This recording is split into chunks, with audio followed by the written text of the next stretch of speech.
देखिए उस दिन एक क्वेश्चन पुराना क्वेश्चन पेपर आप लोगों को हमने फोटो भेजी थी उसकी, 2019 का था, 4th सेमेस्टर पेपर था मैथ में, वर्कशॉप कैलकुलेशन का। ठीक, इसके एक क्वेश्चन सॉल्व करा दे, जितने ज्यादा सॉल्व हो जाएंगे वीडियो छोटी बनाएंगे, कम छोटी वीडियो में जितना ज्यादा अधिक हो जाएगा फिर दूसरी वीडियो बना देंगे। ओके, पहला क्वेश्चन था 1 मिलीग्राम किसके बराबर होता है। देखिए पहला क्वेश्चन है 1 मिलीग्राम किसके बराबर होता है। अगर से ग्राम पूछा जाएगा तो 10⁻³ होगा ग्राम, मिलीग्राम। ठीक, और अगर से पूछा जाएगा किलोग्राम तो हो जाएगा 10⁻⁶ किलोग्राम, क्योंकि किलोग्राम में बड़ा अमाउंट है और मिलीग्राम छोटा है। तो इसको अगर से सरल भाषा में समझेंगे तो आप ऐसे हो जाएगा, ग्राम ये मिलीग्राम होगा, या मिलीमीटर ग्राम मिलीग्राम, और ये किलोग्राम होगा। ये 1 है तो ये 10⁻³ हो जाएगा, और ये 10⁻+3 हो जाएगा। इसको ऐसे लिख सकते हो 1/1000, और ये हो जाएगा 1000। ओके, तो ये इस तरह बदला जाएगा। अगर किलोग्राम पूछेंगे तो ये -3 हो गया, और 3 ये भी है, ये -3 हो जाएगा। अगर इसको इससे छोटा करेंगे तो छोटा हो जाएगा, ये 10⁻³ होगा, और ये -3 और ऐड हो जाएगा तो -6 हो जाएगा। तो अगर से इसका सरल इसमें किलोग्राम पूछा गया है 10⁻⁶ किलोग्राम होगा। इसका आंसर होगा, ये लिखिए या लिखिए 10⁻⁶ किलोग्राम। किलोग्राम है, ग्राम से नहीं, किलोग्राम है, याद रखिएगा। पहला क्वेश्चन। दूसरा क्वेश्चन देखिए क्या था। दूसरा क्वेश्चन पूछ रहा है कि 212 डिग्री फ़ारेनहाइट को डिग्री सेल्सियस बदलना है। 212 डिग्री फ़ारेनहाइट, देखिए 212 डिग्री फ़ारेनहाइट को किस बदलना है, डिग्री सेल्सियस बदलना है। इसके लिए फार्मूला आपको आता है तो आप वो जल्दी सॉल्व कर लोगे। फार्मूला यहां तो दिक्कत आएगी, क्या है, C/5 is equal to F - 32/9। इसका फार्मूला होता है, फार्मूला याद होगा तो आप बहुत इजी गोइंग कर लोगे। अगर से देखिए F दिया है, C पूछा है तो F की वैल्यू रखेंगे। अगर C दिया होता और F पूछ रहा होता तो C की वैल्यू रखते, F निकाल लेते। अब यहां दोनों हम करके दिखा देंगे आपको। देखिए C क्या रखे, C पूछ रहे, C निकालना है, C/5 is equal to F कितना है, 212 -32/9। C/5 इज इक्वल टू, ये माइनस करोगे कितना हो जाएगा, 180 आ जाएगा अपॉन 9, 2 80 आएगा, 9 2 20 आ जाएगा। C/5 इज इक्वल टू 20, तो C is equal to 20 × 5 degree centigrade. Okay, एक ये सवाल हो गया आपका। देख लीजिए, हमने कुछ किया नहीं कि फार्मूले में उसकी वैल्यू रखते चले गए और वो सवाल लग जाता है। ओके, एक ये क्वेश्चन, इसको अगर हम चेक करना चाहें तो चेक करके भी दिखा देते हैं, उल्टा करके दिखा देते हैं। उल्टा करके देखिए क्या होगा, हम इसकी वैल्यू यहां पुट कर देते हैं तो देखिए 212 आता है, क्या होता है। C के लिए क्या रख दिया हमने, 100/5 बराबर F निकाल लिया, -32/9। ये कितना हो गया, 20।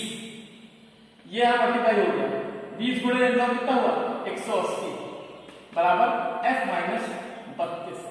32 यहां आ गया, प्लस में आ जाएगा, 180 + 32 बराबर F 212। ओके, तो एक ये क्वेश्चन था, हमने दोनों तरह से करके दिखा दिया आपको। इस तरह से करेंगे तो कैसे होगा, उस तरह से करेंगे। दूसरा है, तीसरा क्वेश्चन, 160 का 25% निकालना है। 160 का 25%, ध्यान रखिएगा, हमने परसेंटेज में आपको ये बताया था, परसेंटेज में बताया था, उसे नंबर है। तीसरा क्वेश्चन है 160 का 25% निकालना है। हमने बताया था परसेंट बराबर होता है 1/100। ठीक, अब देखिए 160 का 25%, 25 × 1/100 परसेंटेज कितना है, 4।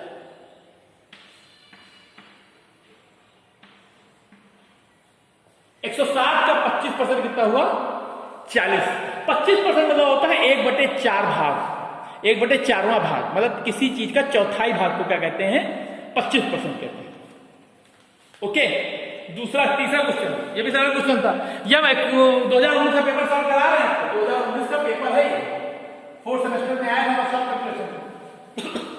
अगला है, एक रेलगाड़ी 2000 किलोमीटर की दूरी को 40 घंटे में तय करती है। एक रेलगाड़ी डिस्टेंस कितना है 2000 किलोमीटर, कुछ कितने समय तय करती है 40 घंटे में, टाइम दिया है 40 आवर। ठीक, तो पूछ रहा है कि उसकी औसत गति क्या होगी, क्या होगा आप मालूम। अब देखिए 4 बराबर होता है दूरी बटे समय। दूरी कितनी है 2000, 4 समय कितना लगा है 40 घंटे लगा है, 50, 4 कितनी है इसकी 50 किलोमीटर प्रति घंटा। देखिए इसमें आंसर पूछा गया है किलोमीटर घंटा में, इसलिए हमने आंसर निकाला है किलोमीटर प्रति घंटा में। अगर से मीटर पर सेकंड में पूछ रहा होता तो इसको हम चेंज करते, इसको हम करते मीटर बनाते, इसको बनाते सेकंड, और तब बनाते, तब ऐसे कितना आता मीटर पर सेकंड। ठीक, ऐसा कोई क्वेश्चन है तो बता देंगे। फिलहाल आंसर इसमें किलोमीटर प्रति घंटा पूछा गया था, इसलिए हमने इसको लगा दिया। क्या है 50 किलोमीटर प्रति घंटा की स्पीड से गाड़ी चल रही है। अगला क्वेश्चन देखिए, ये क्वेश्चन छोटे छोटे थे तब भी आप लोग गड़बड़ हो जाता है, फेल हो जाते हो आप लोग। अगला है A/B = 9/12। देखिए A/B = 9/12, ठीक, और B/C इक्वल है 8/10। तो क्या रहा है कि ABC का रेशियो निकालिए। क्वेश्चन क्या निकालना है A/B/C को सॉल्व करना। आप तो थोड़ा सरल कर देते हैं, सरल करके मैं कई तरीके से रख सकता है क्वेश्चन को, हम कई तरीके से लगा सकते हैं। देखो पहले A/B = 9/12 कितना आया 3/4, और B/C = है 8/10 कितना आया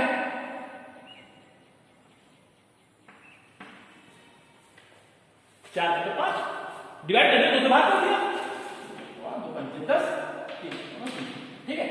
अब एक चीज ध्यान देखिए, A/B 4 है कहने में, अब इसको फिर उस तरह लिख देते हैं हम A/B = B को 3/4 और B/C = 4/5।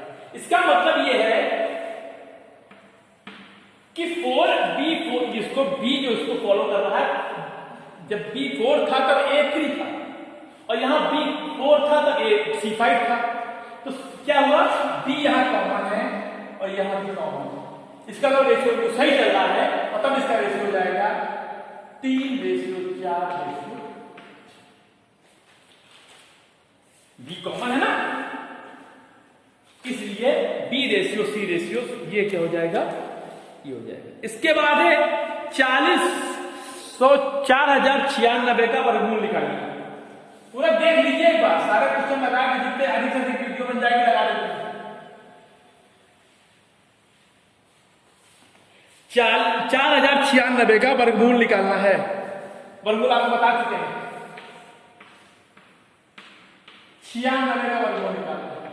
भाग किसे निकालना है आपको बताया था, 2 पेयर बना दीजिए, ऐसी संख्या में मल्टीप्लाई करिए कि इसी को उसी संख्या को उसी संख्या में मल्टीप्लाई करिए कि 40 से ज्यादा ना हो। क्या हो गया 36, कितना है 4, 6 क्या हुआ, यहाँ जोड़ देते हैं 6 12 होता, भाग दीजिए। आते हैं बताए नहीं, बता चुके हैं जब हमने आपको चैप्टर पढ़ाया था। और इसके बाद ये पूरा पेयर उठा लेते हैं। भाग में क्या करते हैं, एक उतारते हैं, और क्योंकि वर्गमूल में पेयर वाला काम करते हैं तो पेयर पे पूरा पेयर उतरेगा 96। ठीक, अब किसी ऐसी संख्या से गुणा करिए कि उसको उतना ही आ जाए, मान लीजिए 4 करते हैं, ठीक, तो 4 4 16, 4 2 8 1 9, 4 कितना आया 64। इसका वर्गमूल क्या हुआ 40 96 का वर्गमूल क्या हुआ? ओके, सरल सवाल थे, कोई ज्यादा कठिन सवाल नहीं है, आप लोग लगाकर देख लीजिए इसको। इसके बाद देखिए, इसके बाद एक क्वेश्चन आ रहा है, वह संख्या ज्ञात कीजिए जिसके 3 गुने में 60 जोड़ने में उतना ही आए जो उसके 5 गुने में से 20 घटाने पर आता है। एक संख्या ज्ञात करनी है जिसके 3 गुने में 60 जोड़ने पर। एक संख्या है, मान लीजिए x, इसके 3 गुने में 60 जोड़ने पर उतना ही आता है जितना उसके 5 गुने में 20 घटाने पे आता है। मतलब उसके 5 गुने में, x का 5 गुना, x के 5 गुने में 20 घटाने पे आता है, उतना ही इसको जोड़ने पे आता है। ठीक, मतलब किसी संख्या के 3 गुने में 60 जोड़ने पर उतना ही आता है, इसको हाँ ऐसे करेंगे, और जितना उसके 5 गुने में 20 घटाने पे आता है, मतलब दोनों संख्याएं क्या हो जाती हैं? बराबर हो जाती है। सॉल्व कर लीजिए। 3x plus 60 is equal to 5x minus 20। 20 यहां माइनस इधर ले आइए, यहां प्लस उधर ले जाइए, क्या हो गया? 60 plus 20 is equal to 5x minus 3x। कितना आया? 2x। ये कितना हुआ? 80। तो x is equal to 80/2। x is equal to कितना आया? 40। चेक करने का तरीका क्या है? चेक करने का तरीका बता दिया। 40 का 3 गुना कर दीजिए, कितना हुआ? 40 का 3 गुना कितना हुआ? 120 में 60 जोड़ दीजिए, कितना आया? 180। अब 40 में 5 गुना, अब 11 चेक करेंगे। 40 में 5, 40 में 5 गुना कितना हुआ? 40 गुना 5 कितना हुआ? 200 में 20 घटाएंगे, 180। ठीक, एक ही सवाल था, अच्छा सवाल था, ये छोटा है लेकिन अच्छा सवाल था, थोड़ा टेक्निकल सवाल था। ओके, अगला देखिए। सरल सवाल थे, आप लोग मतलब 1 नंबर वाले सवाल हैं एक प्रकार के, ये कंपटीशन में भी आते हैं। इस प्रकार के सवाल जो होते हैं वो कंपटीशन में भी आ जाते हैं, जो आप लोग एग्जाम में जाते हैं। अगला क्वेश्चन देखिए, यदि x plus y equal to 9, question देखिए, x plus y is equal to 9 और x y is equal to 20, तो कुछ ऐसा निकालना है, x plus x square plus y square की वैल्यू निकालनी है। ठीक, का मान ज्ञात कीजिए, देखिए कैसे लगेगा। ये पूरा क्वेश्चन है, क्वेश्चन पेपर दिखा दे रहे हैं, क्वेश्चन पेपर चल रहा है, देखिए। ठीक है, x प्लस वाई, अब देखिए x प्लस वाई का होल स्क्वायर बराबर होता है x square plus y square plus 2xy। ये फार्मूला है, a प्लस b का whole square equal to a square plus b square plus 2ab। अगर ये कुछ फार्मूले नहीं आते हैं तो आप लोग एक भी क्वेश्चन नहीं लगेगा आपसे। अब सबकी वैल्यू हर जगह पुट कर दीजिए, एक्स वाई की वैल्यू यहां रख दीजिए, यहां से एक्स वाई की वैल्यू यहां रख दीजिए और इसकी वैल्यू निकालनी है। यहां रखिए 9 का square plus is equal to x square plus y square plus 2 into x y कितना है 20। ओके, 9 का स्क्वायर कितना हुआ 81 is equal to x square plus y square plus 40। 40 को प्लस में इधर ले आइए, माइनस में हो जाएगा। 81 minus 40 is equal to x square plus y square. 40 कितना हो गया 41 x square plus y square equal to 41। ये आंसर होगा इसका, क्वेश्चन नंबर इसका आंसर सही है, सी सही है, डी सही है इसका। ओके, सारे क्वेश्चन बहुत इजी हैं, आप समझ लीजिए, सारे क्वेश्चन लगा रहा हूं मैं। बाद में ये मत कहिए कि हमको नहीं आया, मैथ में लोग ज्यादा फेल हो रहे हैं।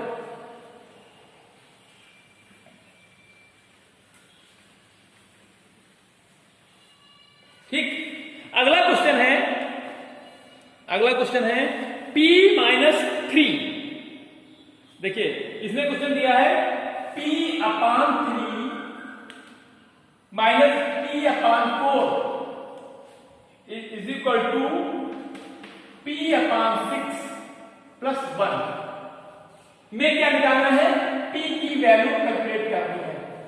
सरल क्वेश्चन है बहुत। और ये ऐड कर लीजिए 12 इसका एलसीएम आएगा 12 इसको मल्टीप्लाई कर दिए 4P ये उधर चला आएगा minus 3P is equal to P upon 6 plus 1 कितना बचा? 4P में से 3P गया P अपान 12 ये यहां प्लस में है इधर आ गया माइनस में हो गया P upon 6 is equal to 1 solve कर लीजिए 12P 2 से मल्टीप्लाई हो जाएगा 2P इज इक्वल टू 1।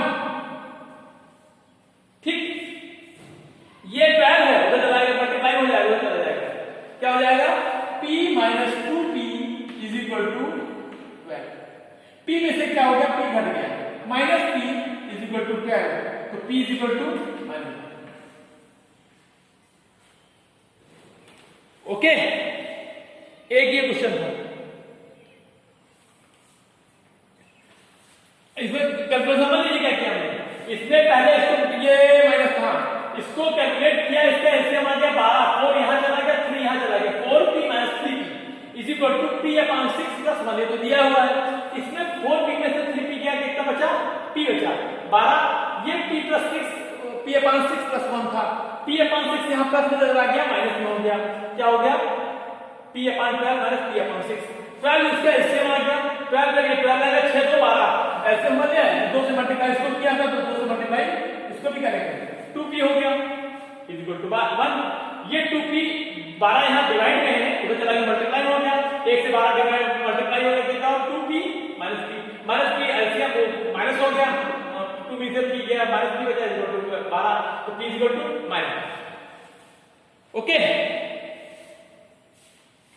अगला देखिए अगला क्वेश्चन थोड़ा सा बड़ा तो बड़ा क्वेश्चन थोड़ी देर बाद लगाते हैं पहले छोटा देख लीजिए या लगा देते हैं आप कैलकुलेशन आप कर लीजिएगा हम सॉल्व कर देते हैं। इसने कहा है 15 सेंटीमीटर 10 सेंटीमीटर 13 सेंटीमीटर भुजाओं का एक त्रिभुज है तो त्रिभुज का क्षेत्रफल क्या क्या है? 15 13 और 14 का एक त्रिभुज है 15 10 और 13 एक वो है क्या कहते हैं त्रिभुज है जिसकी भुजा एक भुजा A है 15 B है 10 सेंटीमीटर और C है 13 सेंटीमीटर। तो कह रहा है कि जब तीनों है तो तीनों का क्षेत्रफल क्या होगा? क्षेत्रफल का फॉर्मूला बता देते क्या होता है? क्षेत्रफल का फॉर्मूला होता है त्रिभुज under root S minus A S minus B S minus C ये बेसिक फॉर्मूला यही है। बाकी तो आप समकोण त्रिभुज का अलग होता है समबाहु त्रिभुज का अलग इसी से कैलकुलेट करके निकाल लेते हैं। ठीक समबाहु त्रिभुज का अलग यहां बेसिक फॉर्मूला बता रहे हैं। S क्या होता है यहां S समझना चाहिए। S क्या होता है?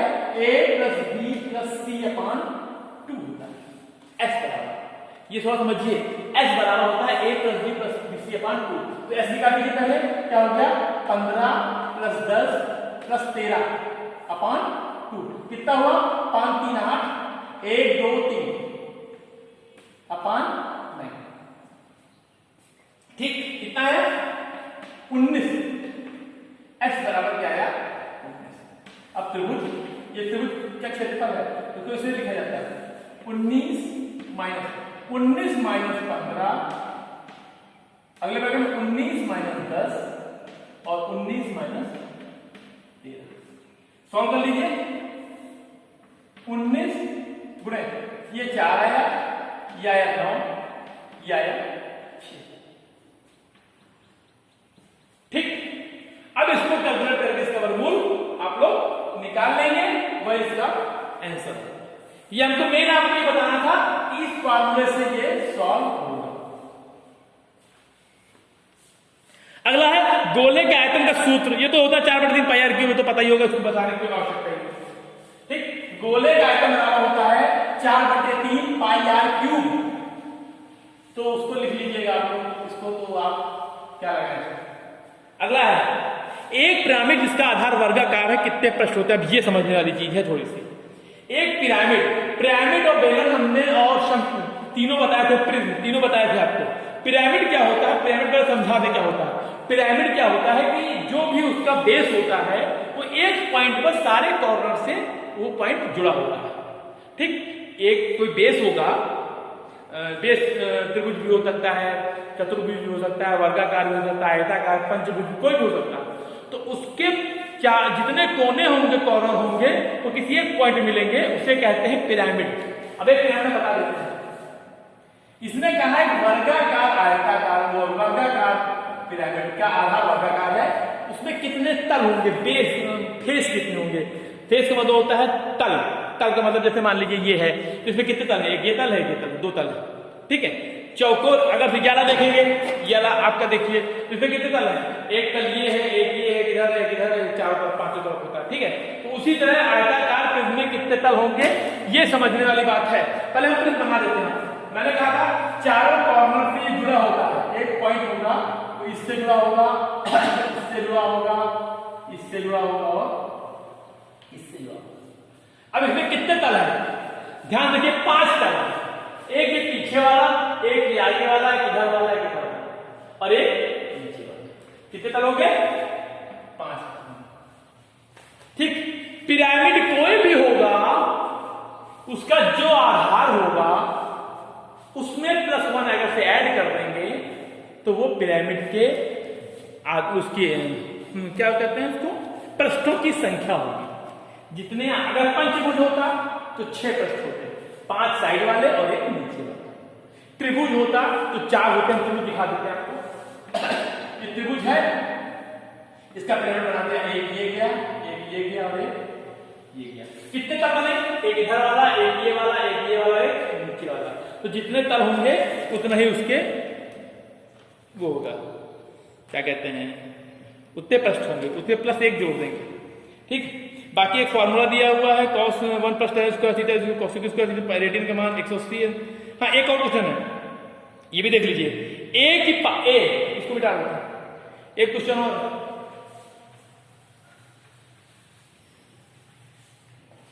एक क्वेश्चन ये है, दिया हुआ है a b की पावर -1, a b की पावर -1 इंटू b a की पावर -1। कर देते हैं, सॉल्व कर देते हैं। a b की पावर माइनस नीचे आके प्लस में होगा, इंटू b यहां है, ये माइनस नीचे आके प्लस में होगा।